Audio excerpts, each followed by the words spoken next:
I think a bed in many ways is the first piece of real estate that we ever own. It's the first place that's ours.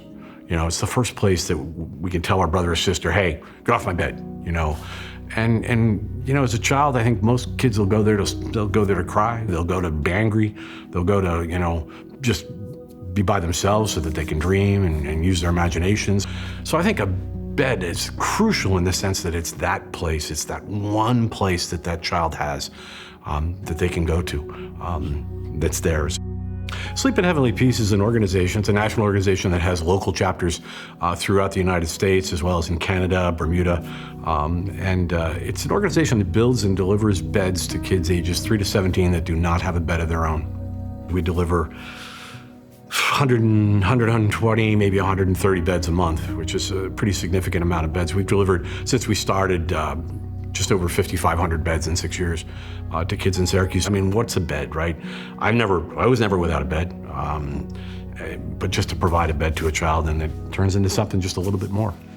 I remember a time we delivered to a little girl, I think she was about 9, but out of the corner of my eye, I noticed that this little girl was just always hanging by the door and not really wanting to come in.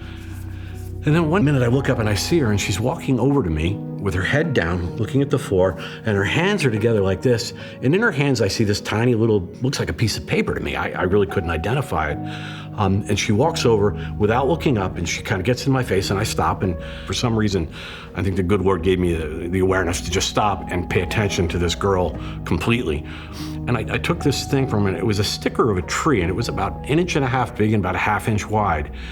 And I thought, oh, this is nice. And again, I'm not thinking much about it until we're walking out, and my wife says to me, she says, that little girl had autism, right? She's on the spectrum. She was scared to death to come in. And I sat there and I went, sit in the car, and I just started weeping like I am now, because I realized that she must have been scared to death to walk over to me, and that she wanted to thank me for the bed that I gave her. It's about the most humbling thing that's ever happened to me in my life. So, sorry, again.